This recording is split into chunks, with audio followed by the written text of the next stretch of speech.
Richard Calloway woke at exactly 5:45 in the morning, as he had done every day for the past 15 years.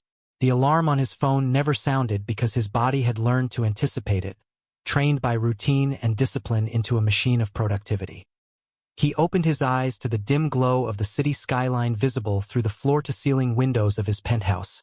The lights of Manhattan spread before him like a constellation he owned piece by piece.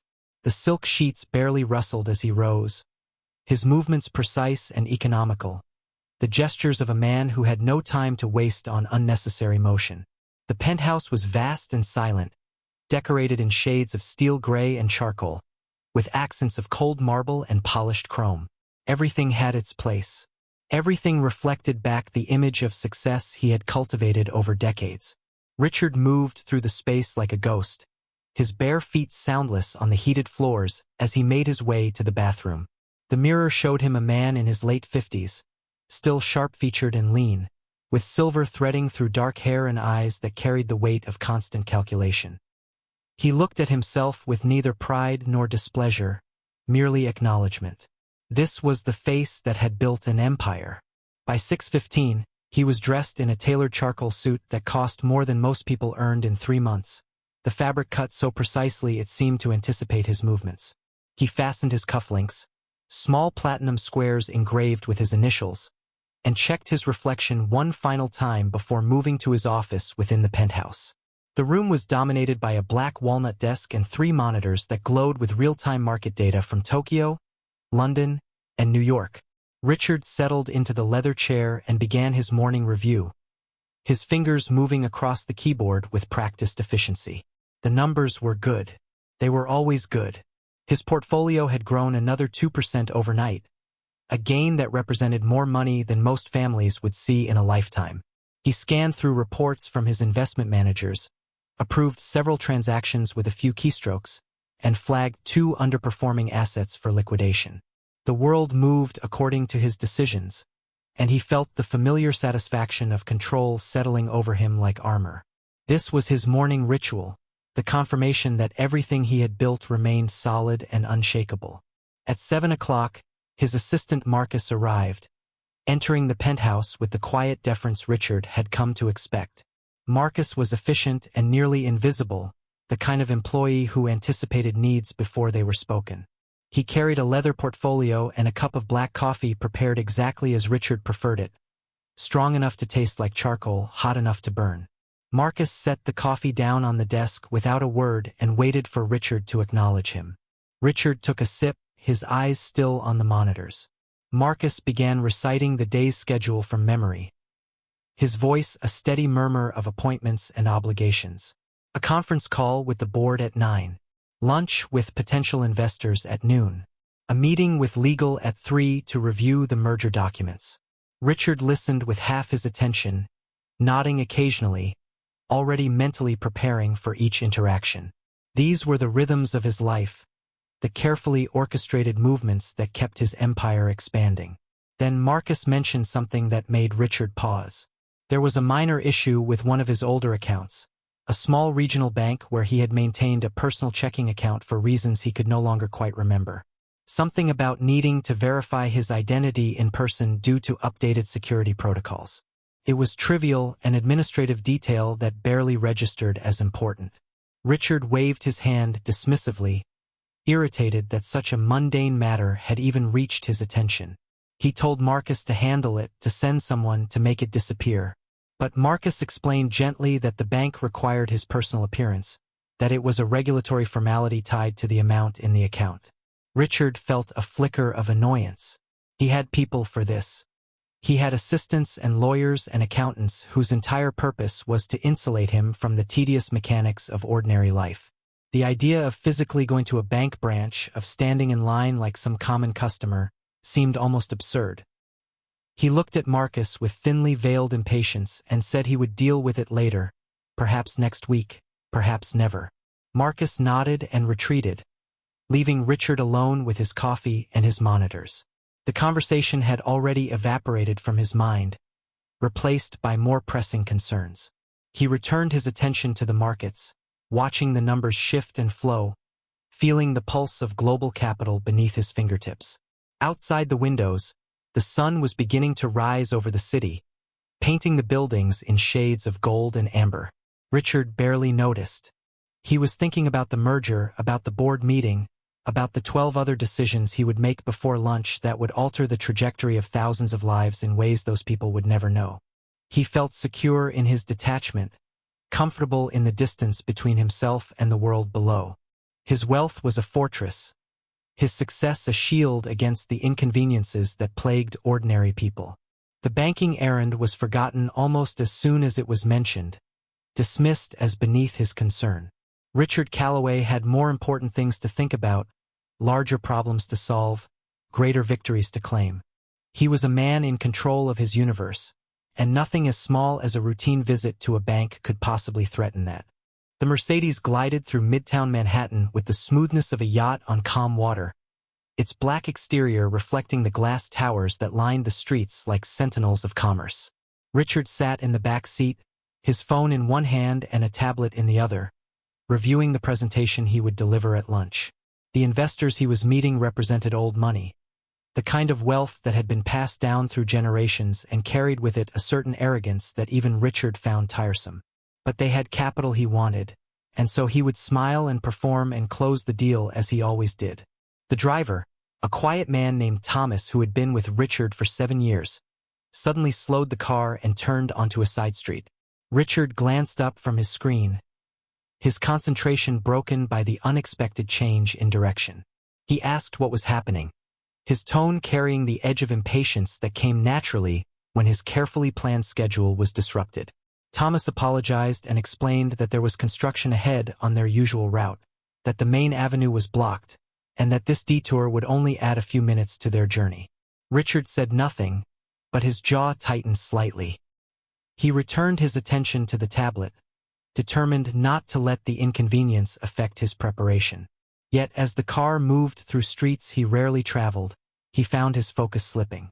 The neighborhood outside the tinted windows was different from the corridors of wealth he normally navigated. The buildings were shorter, older, their facades showing the wear of decades. Small businesses lined the streets, family-owned restaurants and repair shops with hand-painted signs, places that seemed to exist in a different era entirely. The car slowed at a traffic light, and Richard found himself staring at a corner where a bodega displayed pyramids of fruit in wooden crates, the colors vibrant against the gray concrete. An elderly woman stood at the curb with a shopping cart, waiting to cross. She wore a faded coat and sensible shoes, and there was something in her posture, a quiet dignity mixed with exhaustion, that made Richard look away.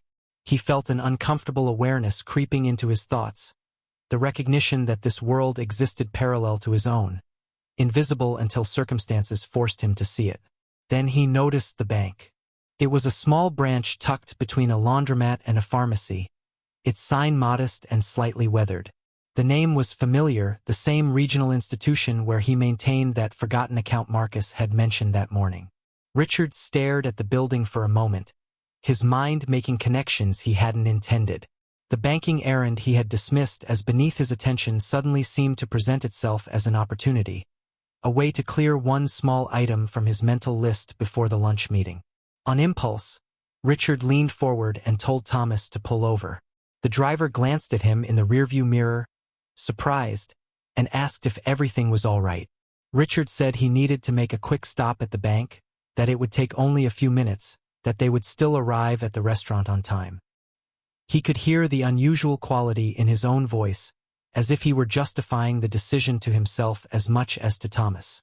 The car eased to the curb, and Richard found himself gathering his phone and wallet with a strange sense of anticipation mixed with reluctance. He opened the door and stepped out onto the sidewalk, and immediately the world felt different. The air smelled of exhaust and cooking food and something else he couldn't quite identify, the accumulated scent of a neighborhood that lived and worked and struggled in ways his penthouse existence never touched. The sounds were different too, louder and more chaotic, voices calling to each other in languages he didn't speak, music drifting from open windows, the mechanical grind of a delivery truck backing into an alley. Richard stood beside the Mercedes for a moment, suddenly conscious of how he must appear in this setting.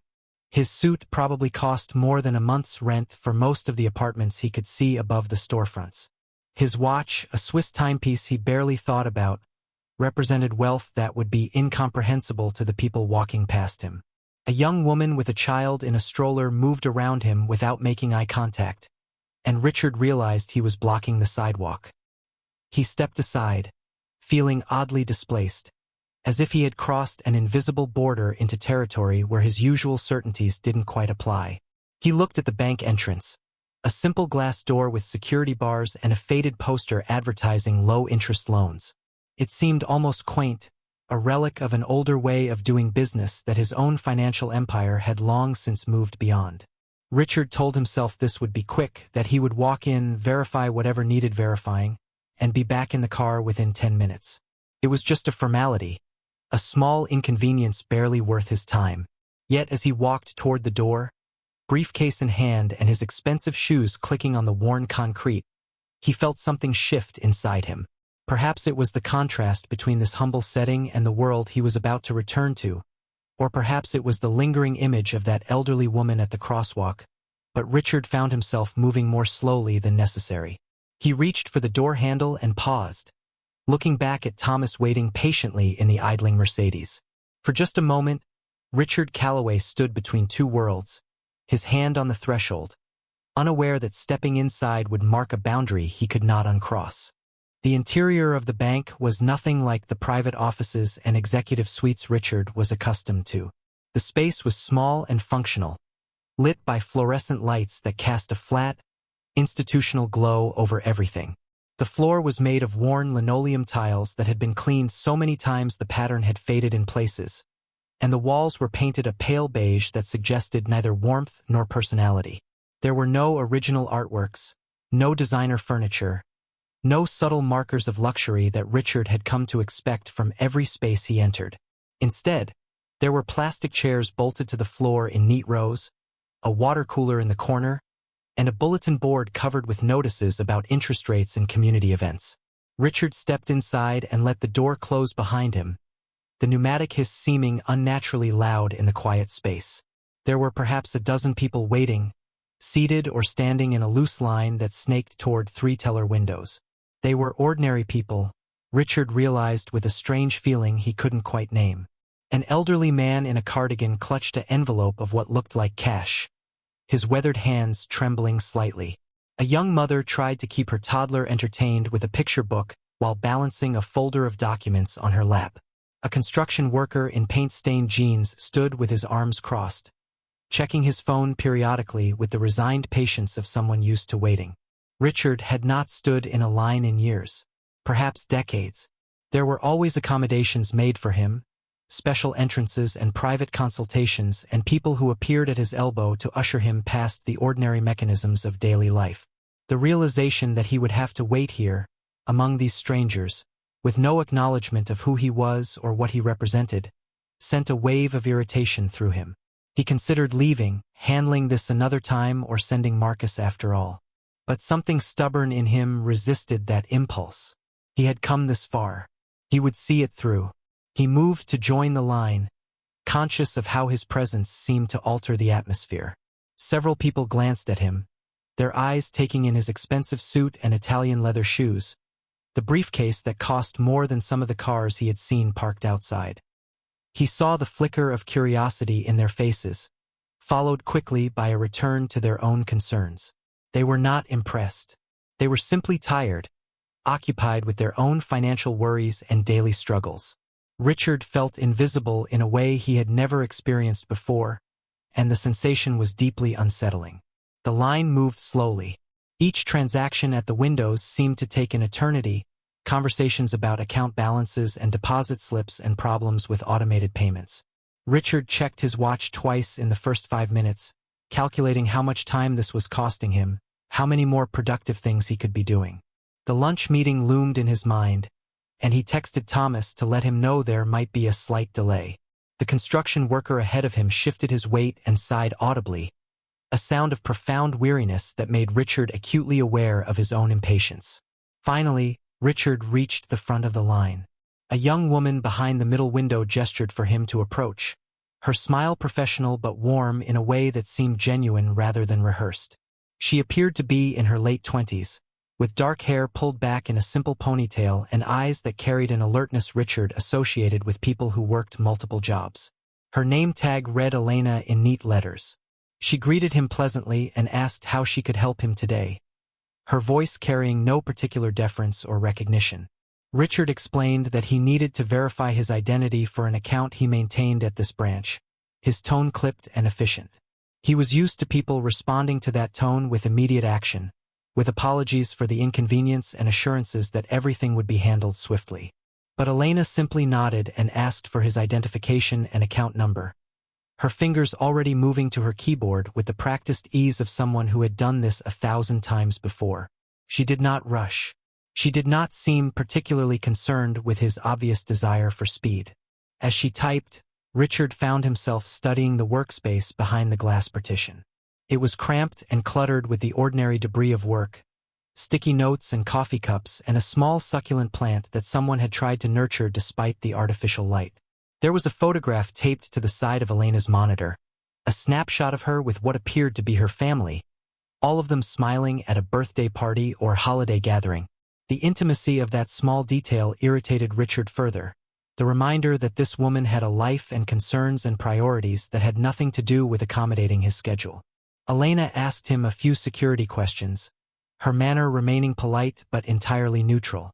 She did not comment on the size of his account or express any reaction to his name, which Richard realized she probably did not recognize. To her, he was simply another customer, no different from the elderly man with the envelope or the tired mother with the toddler.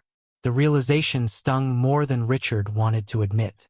He was accustomed to his presence meaning something, to doors opening and voices changing tone when he entered a room. Here, in this modest branch bank with its faded floors and fluorescent lights, he was nobody special. He answered her questions with barely concealed impatience, his responses short and sharp. Elena continued typing, her expression unchanged, and Richard felt his irritation building into something darker. He was wasting time here. This entire situation was beneath him. He should have sent Marcus, should have had his lawyers handle it remotely, should have closed this ridiculous account years ago rather than let it linger as some forgotten remnant of an earlier life. Yet even as these thoughts churned through his mind, Richard noticed something else. Elena worked with a quiet competence that commanded a certain respect. She was efficient without being cold, thorough without being slow. She treated him with exactly the same professionalism she had likely shown to every other person who had stood before her window that day. There was a dignity in that consistency, Richard realized unwillingly, a kind of integrity that existed independent of wealth or status or power. She was doing her job well, not because he was important, but because the work itself mattered to her. Richard leaned slightly against the counter, adopting a posture of casual authority that had served him well in countless negotiations and boardroom confrontations. He watched Elena's fingers move across the keyboard with methodical precision, each keystroke deliberate and confident. There was something in her focused concentration that simultaneously impressed and irritated him, the way she seemed entirely absorbed in her task without any acknowledgement of him as a person beyond the transaction at hand. He was accustomed to people trying to read him, to anticipate his needs, to position themselves favorably in his presence. Elena simply worked. He cleared his throat softly, not quite demanding her attention but making his presence felt nonetheless. She glanced up briefly, her dark eyes meeting his with polite inquiry, waiting for him to speak if he had something to add. Richard found himself searching for something to say, some way to establish a connection that would elevate this interaction beyond the mundane mechanics of banking. He was a man who commanded rooms with his voice, who shaped outcomes through the force of his personality. And yet here he stood, reduced to waiting while a young teller verified information that should have been handled by subordinates. He decided to lighten the moment, to inject some humor into what felt like an unnecessarily tedious process. With a slight smirk playing at the corners of his mouth, Richard remarked that he was just checking his balance. Nothing too complicated. Probably the easiest transaction she would handle all day. He said it with the casual confidence of someone making a modest joke, but beneath the words was an expectation. The expectation that she would smile, perhaps even laugh, that she would recognize the absurdity of a man like him standing in a neighborhood bank for such a trivial matter. The expectation that she would see him for what he was, someone far removed from the ordinary customers who passed through her window each day. Elena's expression barely changed. She offered a small, professional smile, the kind that acknowledged his attempt at levity without particularly engaging with it. Then she returned her attention to the screen, her fingers continuing their steady rhythm across the keys. There was no impression in her eyes, no recognition of his implied status, no shift in her demeanor that suggested she understood or cared who he might be beyond the name on the account. She was simply doing her job, treating his request with the same competent neutrality she would have given to anyone else. The lack of reaction landed on Richard like a physical weight. He felt the smirk fade from his face, replaced by a tightness in his jaw that he recognized as the first stirring of genuine annoyance. It was such a small thing, this absence of acknowledgement, and yet it struck at something fundamental in how he moved through the world. He was used to his words carrying weight, to people responding to his presence with deference or at least interest. Elena's indifference felt almost like an insult, though he knew intellectually that she was merely being professional. He studied her more closely, searching for some explanation for her behavior. Perhaps she was simply focused on her work, too absorbed in the technical details to engage in pleasantries. Perhaps she dealt with so many customers each day that his attempt at humor had genuinely not registered as anything noteworthy. Or perhaps, and this thought unsettled him more than he wanted to admit, she simply did not care. She lived in a different world than his, operated according to different values and priorities, and his wealth and status meant nothing in this small, fluorescent-lit space with its worn floors and faded walls. Richard found himself wondering what she saw when she looked at him. Did she notice the quality of his suit, the expensive watch, the subtle markers of extreme wealth that he wore without thinking? Or did she see just another customer, another face in an endless stream of people with problems and requests and accounts that needed tending? The possibility that he might be invisible to her in any meaningful way was deeply troubling. He had spent his entire adult life building an identity that commanded attention and respect. The idea that it could be dismissed so easily, simply by someone choosing not to engage with it, felt like a challenge to everything he had constructed. Elena continued typing, occasionally glancing at a second screen that Richard could not see from his position. Her expression remained neutral, focused, giving nothing away. There was a competence in her movements that Richard recognized from his own employees, the quiet efficiency of someone who knew their job well and took pride in doing it correctly. But unlike his employees, she showed no anxiety about his presence, no desire to please or impress him. She was accountable to her work, not to his ego, and that distinction was both refreshing and infuriating. He shifted his weight, crossing his arms over his chest in a gesture that he knew projected impatience. Elena did not react. She asked him to confirm his current address, reading it from the screen in a clear, level voice. Richard provided the information, hearing the edge creep into his tone despite his efforts to maintain composure. She thanked him and made a note, her professionalism never wavering. The transaction was moving forward, but not at his pace, not according to his unspoken demands for expedience and recognition. In the background, Richard could hear the soft murmur of other customers being helped at the adjacent windows, the rustle of papers, the click of keyboards, the ordinary sounds of a functioning institution. The elderly man who had been ahead of him in line was now at the far window, carefully counting bills with trembling fingers while the teller waited patiently. The young mother had managed to keep her toddler quiet, the child now drowsing against her shoulder. There was a rhythm to this place, Richard realized, a steady pulse of human activity and need that continued regardless of who walked through the door. Elena looked up at him again, and for just a moment their eyes met directly. Richard saw nothing in her gaze that suggested judgment or admiration, only a clear, calm attention that was entirely focused on completing the task at hand. She told him she just needed a moment more to pull up his account details, her voice carrying neither apology nor concern about the time it was taking. Richard nodded stiffly, feeling the full weight of his own need for validation pressing against the reality of her complete indifference. He was just another customer, just another person checking their balance. And in that moment, standing in the humble branch of a neighborhood bank, Richard Calloway felt more diminished than he had in decades. The shift in Elena's expression was so subtle that most people would have missed it entirely. But Richard had built his fortune on reading faces, on detecting the microscopic changes in demeanor that revealed doubt or hesitation or the first tremor of bad news. He saw it the instant it happened, the way her eyes narrowed almost imperceptibly as they scanned the information on her screen. Her fingers, which had been moving with steady confidence across the keyboard, paused mid-motion. She leaned forward slightly, her posture changing from routine efficiency to focused concentration, and Richard felt something cold begin to form in the pit of his stomach. Elena's professional mask remained largely in place, but there was a new tension around her mouth, a tightness that suggested she was seeing something unexpected. She moved her mouse, clicking through what Richard assumed were different screens or files, her eyes tracking back and forth as if confirming something she had hoped she had misread. The silence stretched between them, filling the space with a weight that seemed to press against Richard's chest. He wanted to demand an explanation immediately, but some instinct held him back, made him wait to see what she would do next. She clicked again, then leaned back slightly in her chair, her hand moving to rest on the edge of her desk. Richard watched her take a small breath, the kind someone takes when preparing to deliver information they would rather not share.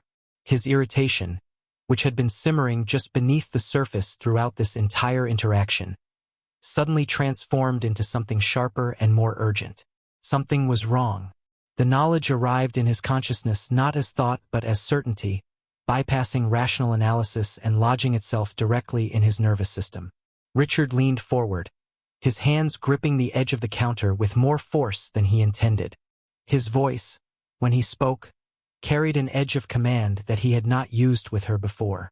He asked what was wrong, demanded to know what she was seeing on that screen that had caused her expression to change. The words came out harder than he meant them to, but he could not control the surge of anxiety that was beginning to override his usual composure. Elena looked up at him, and for the first time since he had approached her window, he saw something in her eyes that resembled concern. She told him, in a voice that remained professionally calm but had lost its casual ease, that she needed to verify something with her supervisor. It would just take a moment, she assured him, if he could please wait right there. The words were polite, the tone measured, but Richard heard the careful neutrality in them, the deliberate avoidance of specifics that suggested she was dealing with something outside her normal scope of authority. He felt his jaw clench, felt the familiar surge of control beginning to slip away from him like water through his fingers. He told her there must be some mistake, his voice rising slightly despite his efforts to maintain authority. His accounts were managed by the best financial advisors in the country. Everything was in perfect order. Whatever she was seeing on that screen was clearly an error in the system, a glitch or a misplaced decimal point or some clerical confusion that could be resolved with a single phone call to his wealth management team. Even as he spoke, Richard heard the defensiveness in his own words, the slight tremor of uncertainty that he had spent a lifetime learning to suppress. Elena nodded, her expression sympathetic but non-committal. She repeated that she just needed to confirm something with her supervisor, that it would only take a minute, and that if he could please have a seat in the waiting area, she would come get him as soon as possible. She gestured toward the plastic chairs along the wall, the same chairs where the elderly man and the young mother had sat earlier. The suggestion that he should sit and wait like an ordinary customer, like someone without resources or influence, struck Richard as almost absurd. But Elena was already standing, already moving away from her station toward a door marked staff only at the back of the branch. Richard watched her go, his hands still gripping the counter, feeling suddenly exposed and vulnerable in a way he had not experienced in decades. Around him, the bank continued its normal operations. The other tellers helped their customers. Transactions were completed. Receipts were printed. But Richard felt frozen in place, unable to move or think beyond the cold certainty that something fundamental had just shifted. He forced himself to step back from the counter, to turn and walk toward the waiting area with as much dignity as he could muster. His legs felt strangely heavy, and there was a ringing in his ears that he recognized as the physical manifestation of rising panic. He did not sit in the plastic chairs. Instead, he stood near them, his briefcase clutched in one hand, his phone in the other. His first instinct was to call Marcus, to mobilize his team of lawyers and accountants and fixers who could make problems disappear. But something stopped him. Some part of him wanted to know what Elena had seen, wanted to understand what could have caused that subtle shift in her expression. The fluorescent lights above him seemed suddenly too bright, casting everything in a harsh, unforgiving clarity. Richard looked around the small branch, seeing it now not as a quaint remnant of an older way of doing business, but as a place where consequences lived, where numbers on screens translated directly into the realities of people's lives. The elderly man was still at the far window, carefully placing his cash into a deposit envelope with shaking hands. The young mother had her toddler on her hip now, signing some document with her free hand. These were people for whom banking was not an abstraction, not a game of leverage and opportunity, but a direct connection to their ability to survive and provide and maintain some small measure of security. Richard pulled at his collar, suddenly aware of how warm the space had become, or perhaps it was just him, his body responding to stress in ways he had learned to control but could not entirely suppress. He checked his watch and saw that only 3 minutes had passed since Elena had walked away, though it felt like much longer. Time seemed to be moving differently now, stretching and compressing in ways that matched the growing unease in his chest. He told himself again that this was a mistake, that there was a logical explanation, that his empire was solid and unshakable. But the certainty he tried to summon felt hollow, undermined by the memory of Elena's furrowed brow and the careful way she had chosen her words. Something was wrong, and for the first time in a very long time, Richard Calloway was not sure he could fix it. Elena returned after what felt like an eternity but was probably only 7 or 8 minutes. Her professional demeanor was firmly back in place, though Richard could still detect the underlying tension in the way she held her shoulders. She approached him with a measured stride and asked if he would mind stepping into a private office where her supervisor could speak with him more comfortably. The phrasing was polite, framed as a courtesy rather than a requirement, but Richard understood immediately that this was not optional. Something significant enough to warrant privacy had emerged from whatever she had discovered on that screen. He followed her through the staff-only door and down a narrow hallway with scuffed walls and the faint smell of old coffee and printer toner. The corridor felt cramped after the open space of the lobby, the ceiling lower, the air more stale. Elena opened a door to a small office that looked like it served multiple purposes, a catch-all space for employee breaks and difficult customer conversations. There was a simple desk with an outdated computer monitor, 2 uncomfortable-looking chairs upholstered in worn gray fabric, and a filing cabinet that had seen better decades. A motivational poster about teamwork hung slightly crooked on one wall, its edges curling with age. Elena gestured for him to take a seat and assured him that Mrs. Harding, the branch manager, would be with him shortly. Richard nodded stiffly, trying to project confidence even as his pulse quickened. Elena left, closing the door behind her with a soft click that seemed unnaturally loud in the confined space. And then Richard was alone, sitting in a chair designed for people who could not afford better, in an office that smelled of stale air and cheap furniture polish, waiting for an explanation he was not sure he wanted to hear. The silence pressed against him like a physical presence. Richard pulled out his phone, needing to do something, to take action, to reassert some measure of control over a situation that was rapidly slipping beyond his grasp. His first call was to his personal accountant, the man who managed the intricate web of his financial empire with meticulous attention to detail. The phone rang once, twice, 3 times, and then went to voicemail. Richard ended the call without leaving a message, his jaw tightening with frustration. Where was he? It was the middle of a business day. He should be available. He tried his wealth management advisor next, the woman who had assured him just last week that his portfolio was performing beautifully, that every asset was optimized and secure. Her phone also went to voicemail after several rings. Richard felt a flutter of something close to panic beginning to stir in his chest. He told himself it was coincidence, that they were probably both in meetings, that there were a dozen reasonable explanations for why they were not immediately available. But the timing felt ominous. as if the universe had conspired to leave him isolated at precisely the moment he needed reassurance. He opened his banking apps, scrolling through screens of information with trembling fingers. Everything appeared normal. His primary accounts showed the balances he expected, recent transactions were all familiar, and there were no unusual alerts or notifications. His investment accounts were equally unremarkable, the numbers steady and substantial, giving no indication of any problem. Richard stared at the screen, confused and frightened in equal measure. If everything was fine, why was he sitting in this small office waiting to speak with a branch manager about an account he barely remembered having? The walls of the office seemed to be closing in on him. Richard looked around, taking in the shabby surroundings with a new and uncomfortable awareness. The desk was cheap particle board covered in fake wood veneer, chipped at the corners from years of use. The computer monitor was an old model, probably a decade out of date, with a screen that flickered slightly. The filing cabinet had a dent in one side and a lock that looked broken. Everything spoke of limited resources, of an institution that served people who counted their money carefully and could not afford the luxury of private wealth management. He thought about the customers he had seen in the lobby, the elderly man with his envelope of cash, the young mother with her folder of documents, the construction worker checking his phone with patient resignation. These were people for whom this bank represented security, a place to protect what little they had accumulated through hard work and careful saving. Richard had not thought about money that way in so long he had almost forgotten it was possible. His wealth had become abstract, numbers on screens that grew and shifted according to market forces he monitored but rarely felt in any tangible way.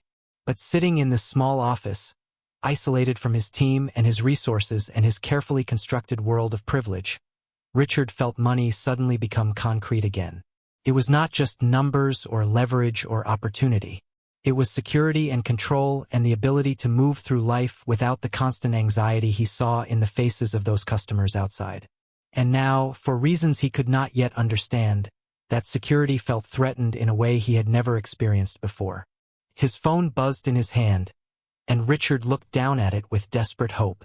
But it was just a notification from his calendar, reminding him that his lunch meeting was scheduled to begin in 45 minutes. He stared at the alert, the lunch that had seemed so important just an hour ago now feeling distant and irrelevant. How could he sit across from those investors and discuss expansion opportunities and market positioning when he did not even know what was happening with his own accounts? Richard tried to take a deep breath, tried to summon the calm and commanding presence that had carried him through countless crises and negotiations. But the air in the small office felt thin and insufficient, and his breathing came faster than he wanted. He was not in control here. He could not make demands or issue orders that would be immediately obeyed. He could not leave, not without knowing what had caused Elena's expression to change. All he could do was sit in this uncomfortable chair, in this shabby office, and wait for someone else to tell him what was wrong with his life. The door opened after 12 minutes that felt like hours, and a woman in her early 50s entered the small office with the bearing of someone who had delivered difficult news many times before. She wore a navy blue blazer over a white blouse, sensible shoes, and minimal jewelry, her appearance suggesting competence and restraint. Her graying hair was pulled back in a neat bun, and her face carried the lines of someone who had worked with people and their problems for decades. But it was her eyes that Richard noticed most, the way they held a mixture of professional concern and something that looked almost like sympathy. Mrs. Harding, according to the nameplate she carried, did not look like someone about to tell him everything was fine. She closed the door behind her carefully and took the seat across from Richard, placing a manila folder on the desk between them. The folder was thin but somehow ominous in its simplicity, its beige surface unmarked except for what appeared to be his account number written in neat handwriting. Mrs. Harding folded her hands on top of the folder and looked at Richard directly, her expression grave and measured. She thanked him for his patience and apologized for the delay, her voice carrying the practiced calm of someone trained to manage volatile situations. Then she paused, seeming to choose her next words with great care, and Richard felt his heart begin to hammer against his ribs. She told him that during the routine verification process, certain irregularities had been flagged in his account. The word irregularities landed on Richard like a physical blow, sharp and disorienting. He leaned forward immediately, his hands gripping the armrests of the cheap chair, and demanded to know what she meant. His voice came out louder than he intended, echoing slightly in the small space, but he could not control the surge of defensive anger that rose in him. There were no irregularities. There could not be. His accounts were managed by professionals, audited regularly, maintained with meticulous attention to compliance and regulation. Mrs. Harding remained calm in the face of his rising voice, her expression unchanging. She opened the folder and removed several printed documents, laying them on the desk facing him so he could read them. Richard's eyes scanned the pages, trying to make sense of the dense text and official letterheads. There were forms from federal agencies, legal notifications with case numbers, and statements showing transactions he did not immediately recognize. The words seemed to blur together, but certain phrases jumped out at him with terrible clarity. Asset freeze, pending investigation, suspicious activity report, legal hold. He looked up at Mrs. Harding, his face feeling hot, his collar suddenly too tight. He told her this was impossible, that there had to be some mistake, that these documents could not possibly pertain to his accounts. His voice carried a pleading quality now that he hated hearing in himself, the sound of a man watching his certainty crumble. Mrs. Harding listened patiently, waiting for him to finish, and then she gently turned one of the documents toward him, pointing to a specific section with her pen. The account numbers matched. The name was his. The dates were recent, some as current as the previous week. Richard felt the room tilt slightly, as if the floor had become unsteady beneath him. He gripped the edge of the desk, needing something solid to hold on to as his mind raced through implications and possibilities. He demanded specifics, asked what exactly was being investigated, what transactions had triggered these holds. Mrs. Harding explained in careful, measured terms that she did not have access to all the details, that the information had come from federal authorities through their compliance department, and that the holds were mandatory pending the outcome of an ongoing investigation into financial irregularities within his corporate network. The words corporate network struck Richard with particular force. This was not just about one forgotten account at a neighborhood bank. This was about his empire, the interconnected web of holdings and investments and partnerships that he had spent decades building. Someone, somewhere, had found something wrong enough to freeze assets and initiate federal scrutiny. Richard tried to think through his recent activities, the deals he had closed, the partnerships he had formed, the financial maneuvers his team had executed. Everything had been legal, or at least his advisors had assured him it was legal, navigating the gray areas that successful people always navigated. But now, sitting in this small office with these official documents spread before him, Richard realized how much he had trusted others to handle the details while he focused on strategy and vision.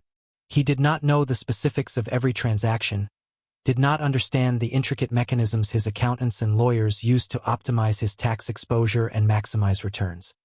He had signed documents without reading them fully, trusting that the people he paid extraordinary sums to protect his interests were doing their jobs. The possibility that something had gone wrong, that someone had made an error or worse, that someone had deliberately engaged in illegal activity under his name, opened up before him like a chasm. He insisted again that this must be a mistake, but his voice had lost its commanding edge. He sounded uncertain now, almost frightened, and he could hear it in his own words. Mrs. Harding's expression softened slightly, and she told him she understood this was difficult, but that the documentation was clear and the holds were legitimate. She suggested he contact his legal counsel immediately, that these matters were beyond the scope of what the bank could address, and that he would need specialized representation to navigate what lay ahead. Richard sat back in the chair, feeling suddenly exhausted, as if all the energy had drained from his body at once. He looked at the documents again, trying to force his mind to work through the problem systematically, to find the angle or the solution that would make this go away. But the official seals and case numbers and legal language stared back at him with implacable authority. This was real. This was happening. His accounts were frozen, his assets were being investigated, and he had no immediate way to fix it. Mrs. Harding began to gather the documents, leaving one copy for him to take. She told him again that she was sorry, that she knew this was not the outcome he had expected when he came in today, and that if there was anything the bank could do to help him navigate the process, they would be available. Her sympathy felt genuine, and somehow that made it worse. Richard did not want her sympathy. He wanted this to be a mistake, a misunderstanding that could be resolved with a phone call. But as he stood on unsteady legs, taking the document she offered him, Richard Calloway felt something fundamental shift inside him.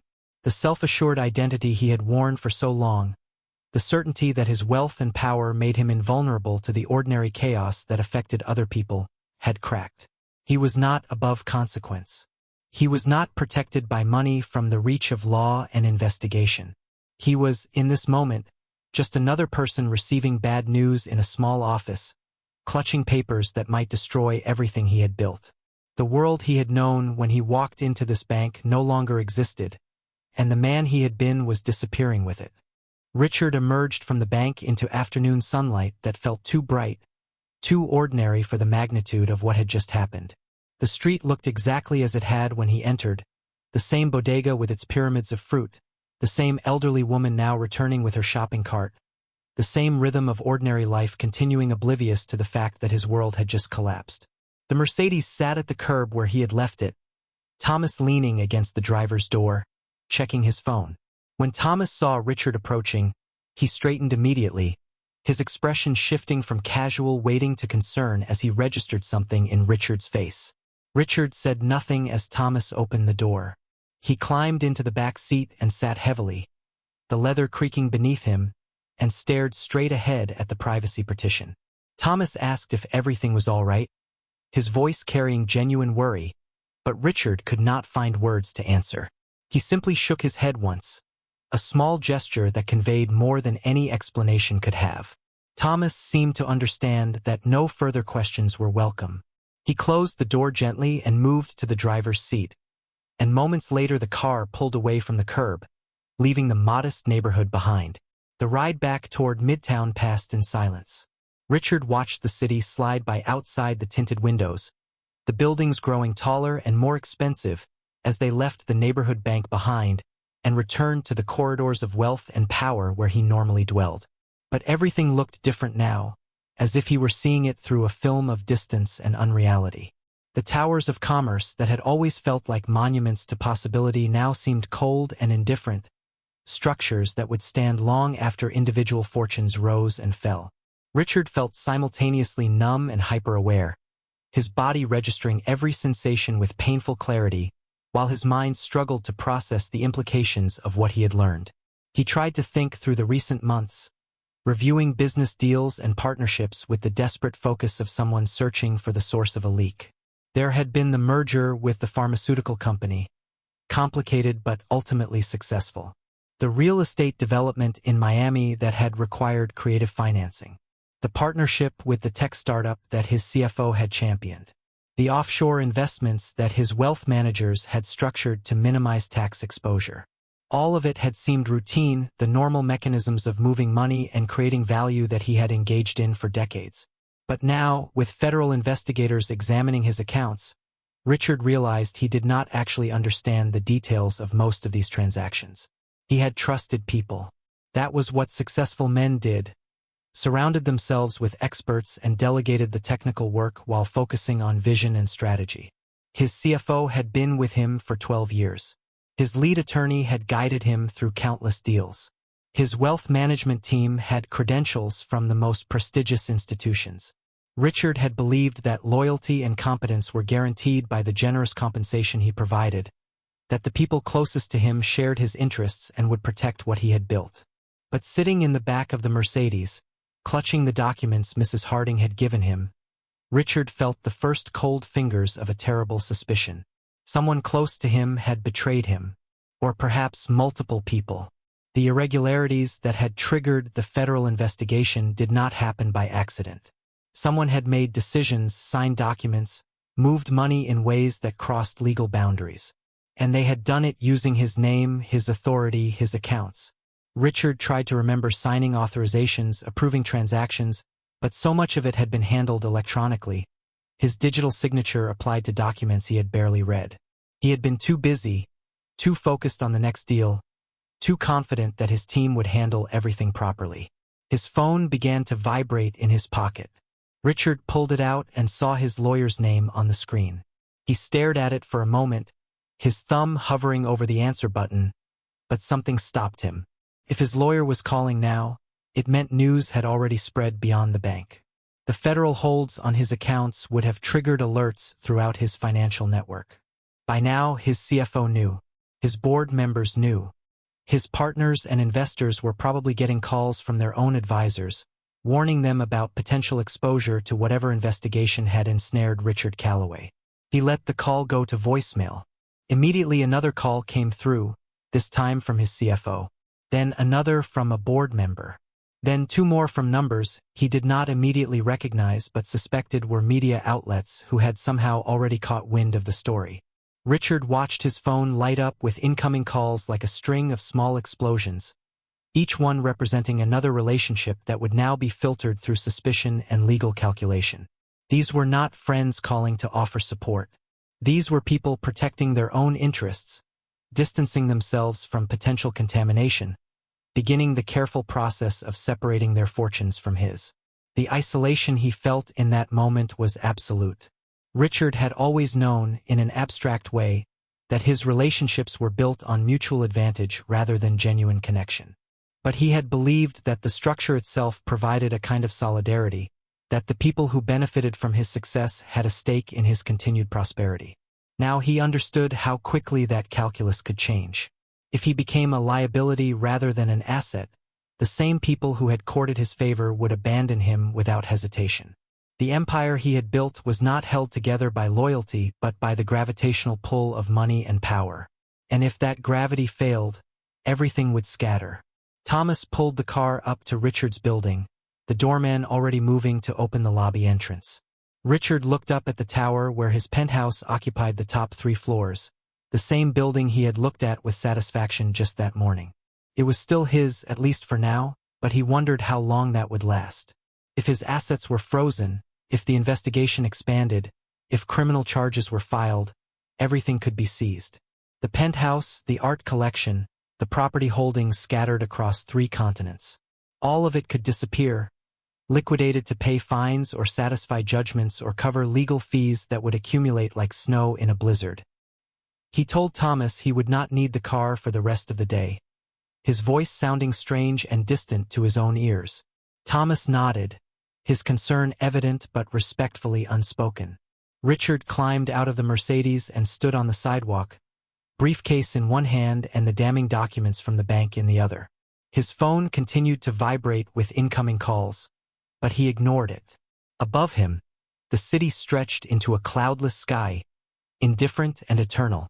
Richard Calloway, who had walked out of his penthouse that morning believing himself untouchable, now stood alone on the sidewalk, understanding for the first time how fragile everything had always been. The penthouse felt different when Richard stepped inside, as if the space itself had absorbed the news and transformed in response. The steel gray walls that had seemed sophisticated that morning now appeared cold and unwelcoming. The minimalist furniture, chosen for its clean lines and expensive simplicity, looked sterile rather than elegant. Even the view of Manhattan, spread out below him in all its glittering complexity, seemed less like a kingdom he surveyed and more like a stage set that could be dismantled at any moment. Richard stood in the entryway for a long moment, briefcase still in hand, feeling like a stranger in his own home. His CFO arrived first, less than an hour after Richard had sent the terse message summoning his inner circle. David Chun was a man in his early 40s, brilliant with numbers and structure, the architect of many of the financial strategies that had expanded Richard's wealth exponentially over the past decade. He entered the penthouse with his usual confident stride, but Richard could see the tension around his eyes, the way his jaw was set too tightly. David knew why he had been called, and he had come prepared with explanations. They sat in Richard's office, the same room where Richard had reviewed his portfolio that morning with such satisfaction. Now the monitors displaying market data seemed like mocking reminders of a stability that had been illusory. Richard did not waste time with pleasantries. He demanded to know what David knew about the irregularities, about the federal investigation, about the frozen accounts. His voice was hard and controlled, but beneath it ran a current of barely suppressed rage. David's response came carefully, each word chosen with the precision of someone navigating a minefield.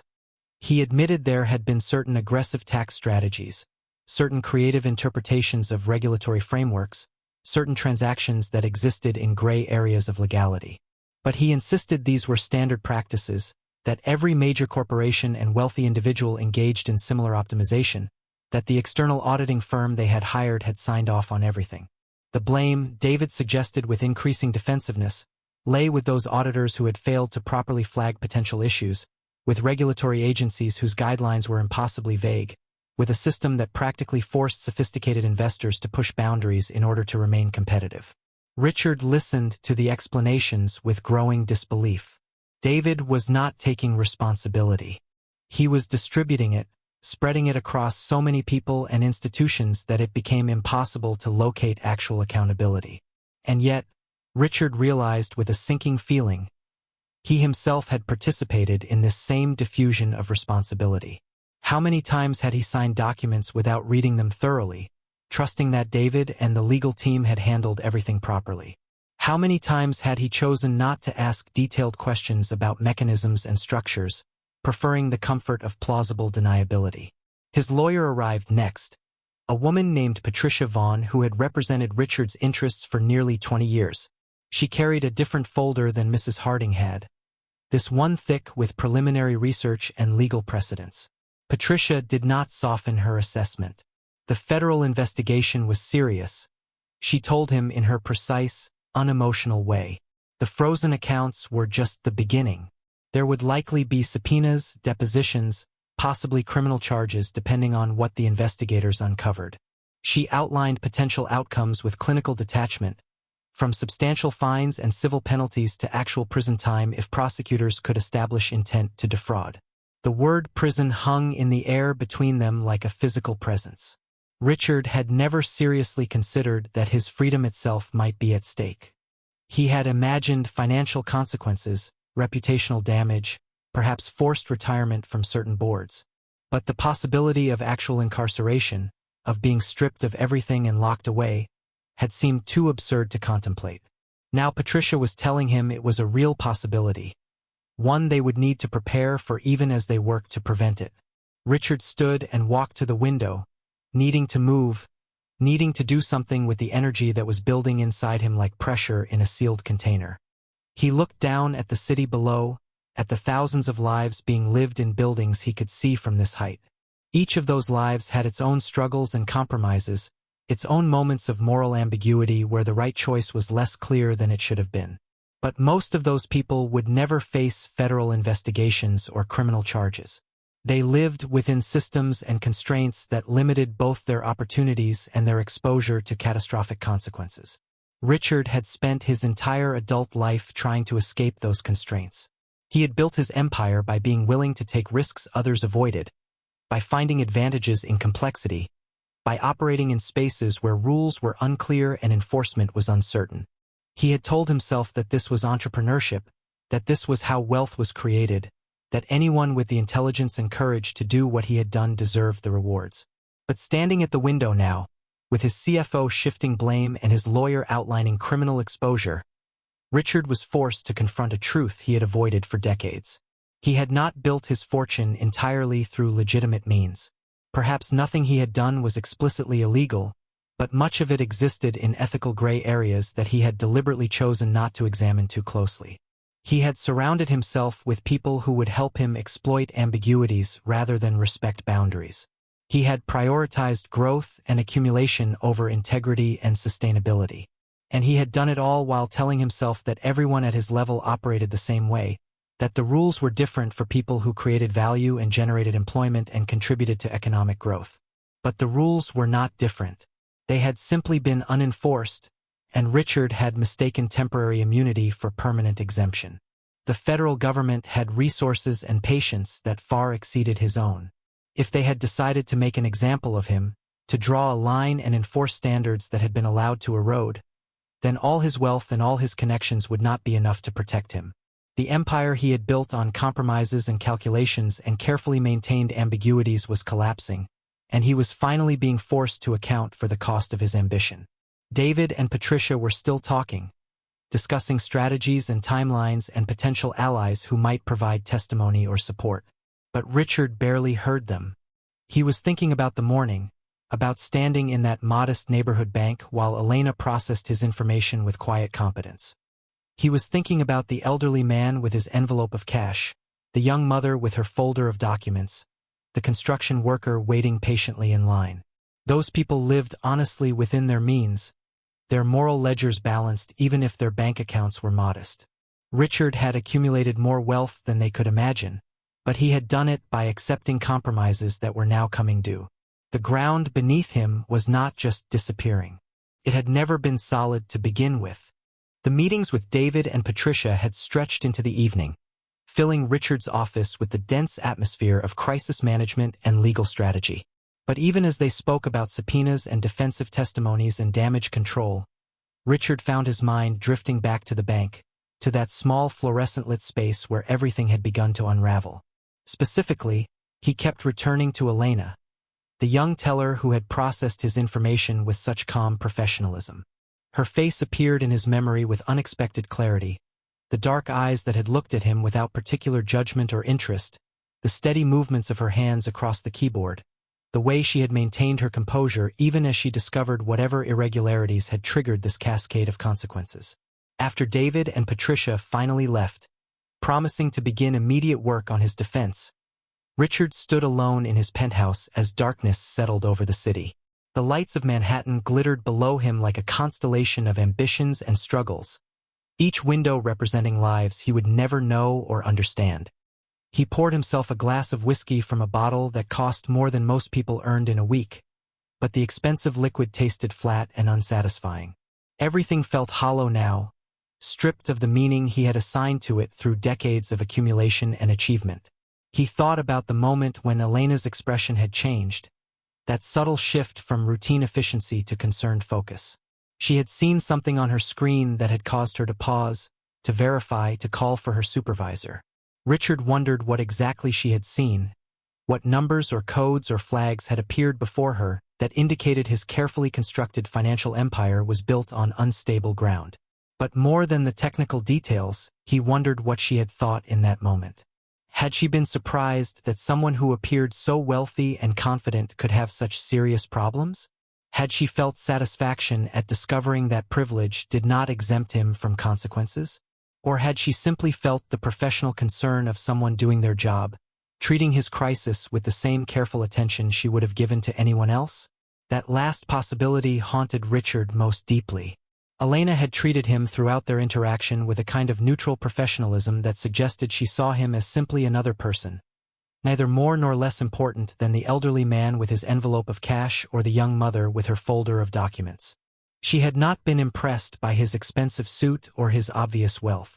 She had not deferred to him or hurried to accommodate his impatience.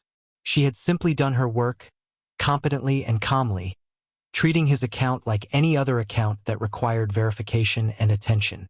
Richard realized, standing in his darkened penthouse with the untouched whiskey in his hand, that he could not remember the last time someone had treated him that way. For decades, his interactions had been colored by his wealth and status. People either wanted something from him or wanted to please him or wanted to be associated with him. Every conversation, every relationship, every casual encounter was filtered through the lens of what he represented rather than who he was. He had surrounded himself with people who agreed with him, who anticipated his needs, who reflected back to him the image of success and power he had cultivated. But Elena had not reflected anything back. She had simply been present, doing her job, regarding him as another human being with an account that needed processing. And in that simple, neutral interaction, Richard had felt something he had not experienced in years. He had felt seen, not as a billionaire or a powerful executive or a figure of influence, but as just another person standing at a bank window with a problem that needed solving. The experience had been simultaneously uncomfortable and strangely liberating, stripping away the layers of persona and privilege to reveal something more essential underneath. He wondered if Elena had any idea of the impact that brief interaction had made on him. Probably not. For her, it had likely been just another difficult customer situation, memorable perhaps because of the severity of the account issues, but not fundamentally different from dozens of other challenging moments in her work. She would have gone home that evening, perhaps told her family about the well-dressed man who had come in to check his balance only to discover his accounts were frozen, and then moved on to other concerns. Her life would continue in its own rhythm, shaped by her own struggles and relationships and dreams, completely independent of whether Richard Calloway's empire survived or collapsed. That independence, that completeness of her existence separate from his, struck Richard as both obvious and profound.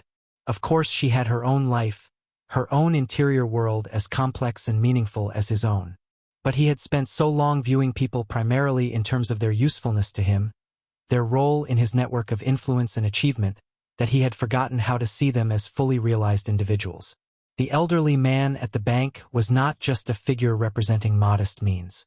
He was someone with decades of accumulated experience, relationships that defined him, losses he had endured and joys he had celebrated. The young mother was not just a symbol of ordinary struggle. She was someone making choices every day about how to build a life and raise a child and navigate systems that were not designed with her convenience in mind. Richard had isolated himself not through physical distance but through the emotional barriers his wealth had constructed. He lived among people but did not truly see them. He interacted constantly but rarely connected. His penthouse, with its expensive furnishings and spectacular views, was not a home but a fortress, designed to keep the messy complexity of ordinary human experience at a manageable distance. And now, facing the collapse of everything he had built, Richard felt the cost of that isolation with devastating clarity. Elena's calm face appeared in his mind again, her steady gaze as she had told him she needed to verify something with her supervisor. She had not been cruel or pleased by his distress.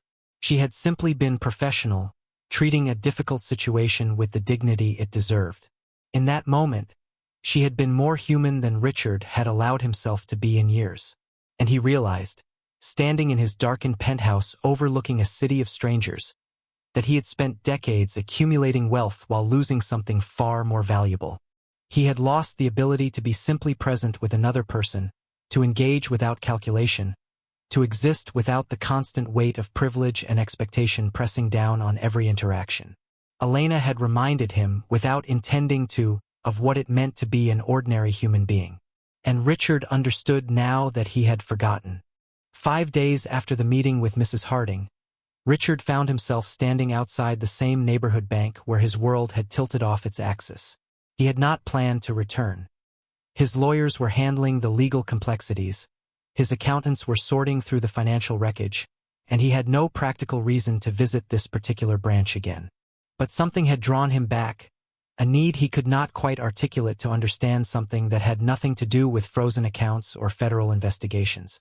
He stood on the sidewalk for several minutes, watching people enter and exit the modest building, before finally pushing through the glass door into the familiar space. The bank looked exactly as it had before, the same worn linoleum floors and fluorescent lights, the same plastic chairs and bulletin board covered with community notices. But Richard saw it differently now, with a clarity that had been absent during his first visit. He noticed details he had missed in his impatience and irritation. The careful way someone had arranged the brochures about savings accounts and small business loans, trying to make the display inviting despite limited resources. The children's drawings taped to one wall, part of some community outreach program. The worn patch on the carpet near the entrance where thousands of feet had passed over the years, each person carrying their own financial hopes and worries into the space. Richard did not join the line this time. He simply stood near the water cooler, observing. An elderly couple sat together in the plastic chairs, the woman holding her husband's hand while they waited for their number to be called. The man's hands trembled with what might have been Parkinson's disease, and the woman periodically leaned close to speak to him in a gentle voice. There was something profoundly intimate about their presence together, the way decades of partnership had created a silent communication that required no translation. They were not wealthy. Their clothing was clean but inexpensive, their shoes practical rather than fashionable. But they had each other, and the quiet dignity of their companionship filled Richard with an unexpected ache. A young man in a delivery uniform approached one of the teller windows, his face showing the exhaustion of someone working multiple jobs to make ends meet. He was depositing cash, probably tips from his route, carefully counting bills that represented hours of labor in traffic and weather. The teller processed his deposit with the same professional courtesy Elena had shown Richard, treating those modest earnings with the respect they deserved. The young man thanked her sincerely and left, already checking his phone for the next delivery assignment. Richard watched him go and thought about the vast distance between their lives, how this young man probably worked more hours in a week than Richard did in a month, yet earned less in a year than Richard spent on wine. Then Richard saw Elena. She was at the same window where she had been during his first visit, helping a middle-aged woman navigate some paperwork. Elena's expression was patient and focused, her voice too quiet for Richard to hear, but her body language suggesting she was explaining something carefully, making sure her customer understood.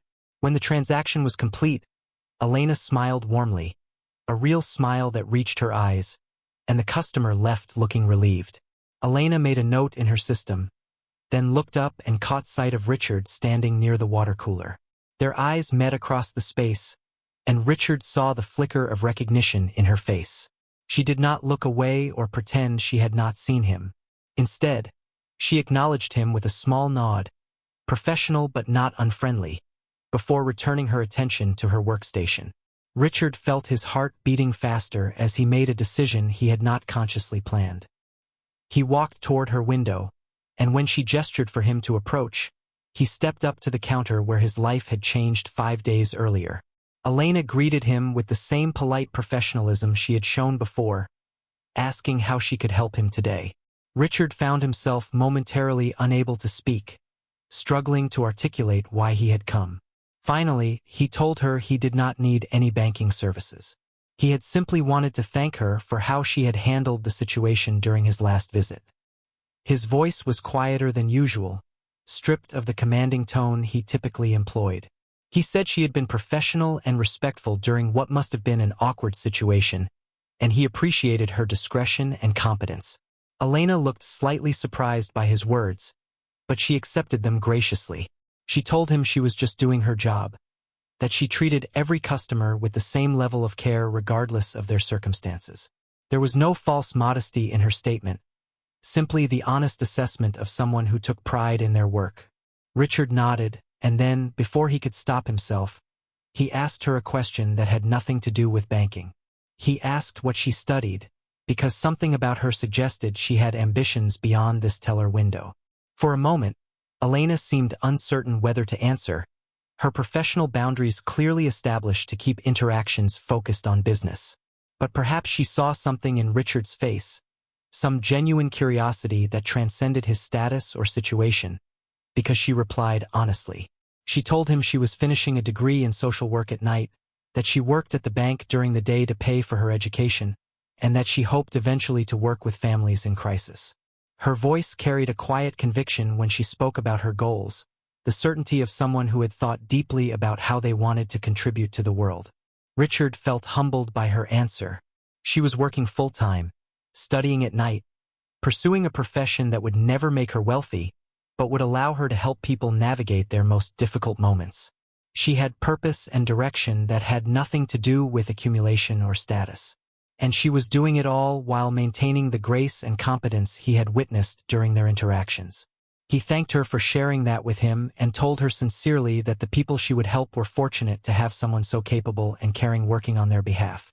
Elena smiled at that, a smile of genuine warmth that transformed her professional demeanor into something more personal. She thanked him for his kindness and said she hoped his situation would improve. Richard nodded, knowing that improvement meant different things now than it had before. They stood there for a moment, two people from radically different worlds who had briefly connected through circumstance and honesty. Then Elena glanced past him at the line forming behind, and Richard stepped back, understanding that her work continued regardless of his presence. He left the bank with something settling in his chest, not quite peace but a kind of recognition. Elena's life had meaning and direction that existed entirely independent of wealth. The elderly couple's partnership, the young delivery driver's determination, the quiet resilience of everyone who passed through that modest bank, all of it represented ways of being human that Richard had lost sight of in his pursuit of more. He walked to where Thomas waited with the Mercedes, and as he climbed into the back seat, Richard realized he had learned more about value in that brief conversation than in all the years he had spent accumulating his fortune. The legal proceedings moved forward with the grinding inevitability of bureaucratic machinery, depositions and document requests and negotiations between attorneys that seemed designed to extract every possible ounce of stress from the process.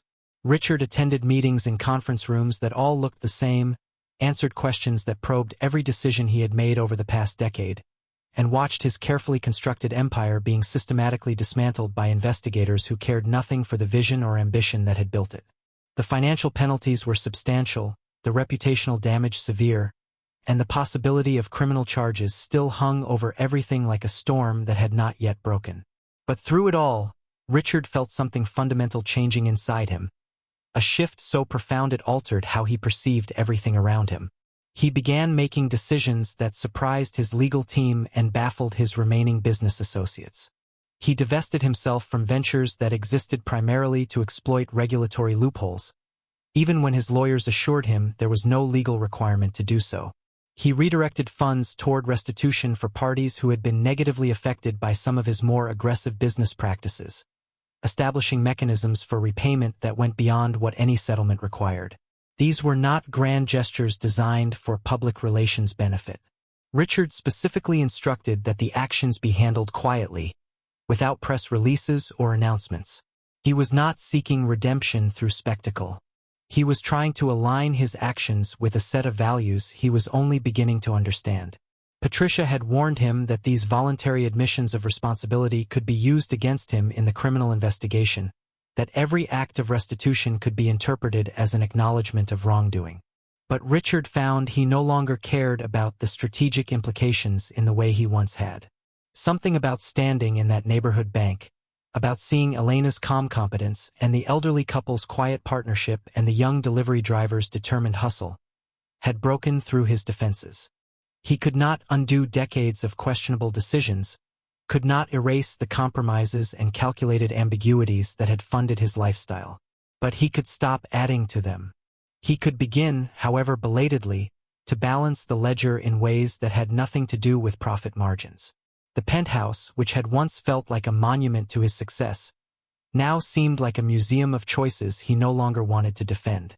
Richard began the process of selling it, along with most of the expensive possessions that filled it. The art collection, the wine cellar, the designer furniture, all of it was catalogued and prepared for auction. He would need the money to pay fines and settlements, but more than that, he needed to shed the weight of accumulated luxury that no longer brought him satisfaction. His needs, he was discovering, were far simpler than the life he had constructed suggested. 3 weeks after his second visit to the bank, Richard returned one final time. It was a Tuesday afternoon, the sky overcast and threatening rain, the streets less crowded than they had been during his previous visits. He walked this time instead of taking the Mercedes, covering the distance from his midtown office on foot and arriving slightly out of breath. The physical exertion felt good, grounding him in his body in a way the insulated comfort of the car never had. He pushed through the glass door and stood for a moment in the familiar space, letting the fluorescent lights and worn floors and quiet bustle of ordinary financial transactions wash over him. Elena was not at her window. A different teller, an older man with graying hair and reading glasses, occupied her station. Richard felt a small pang of disappointment but also a recognition that this was appropriate. Elena's significance in his life had never been about her specifically, but about what she represented. Her calm professionalism, her dignity, her clear sense of purpose that existed independent of wealth or status, these qualities were not unique to her. They were present in countless people living lives of quiet integrity that Richard had spent decades overlooking. He approached the counter and opened a new account, this time with a modest sum that reflected what he anticipated his life would look like in the coming years. The legal settlements would take most of his liquid assets. The properties and investments would be sold or seized. What remained would be enough to live comfortably but not extravagantly, to rebuild on a smaller scale with clearer boundaries. The teller processed his application with the same professional courtesy Elena had shown, treating his modest deposit with the respect it deserved. When the transaction was complete, Richard thanked him sincerely and received a simple passbook, the kind of old-fashioned record-keeping that felt more honest than the digital abstractions he had grown accustomed to. He left the bank and stood on the sidewalk as the first drops of rain began to fall. The street looked different to him now, not because it had changed but because he was seeing it with new understanding. The bodega with its fruit display, the laundromat with its steamed windows, the pharmacy advertising discount prescriptions, all of it represented an economy of necessity and resilience that operated according to rules he was only beginning to learn. Richard turned his collar up against the rain and began walking, not back to his office or his penthouse, but simply forward into the neighborhood he had once dismissed as beneath his attention. The rain fell harder, soaking through his expensive suit, and Richard realized he was smiling slightly. Not from happiness exactly, but from a kind of relief that came with finally letting go of the weight he had carried for so long. His future was uncertain. The legal troubles would continue, the investigations would run their course, and he might still face criminal charges that would cost him his freedom. But for the first time in decades, Richard felt present in his own life, connected to the world around him in a way that wealth had always prevented. He passed a small cafe and saw through the window a group of people sitting together over coffee, their laughter visible even if he could not hear it through the glass.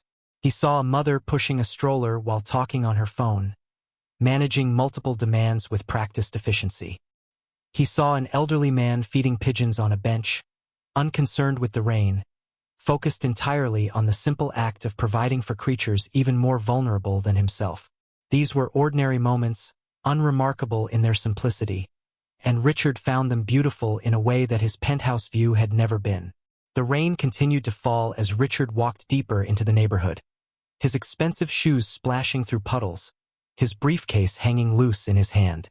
He did not know exactly where he was going, but he was no longer frozen by fear or paralyzed by the loss of certainty. He was moving forward, one step at a time, into a life that would be smaller but perhaps more honest than the empire he had built. The balance he sought was not in his accounts but in his actions, not in what he accumulated but in how he treated the people he encountered. It would take time, perhaps years, to truly understand what that meant.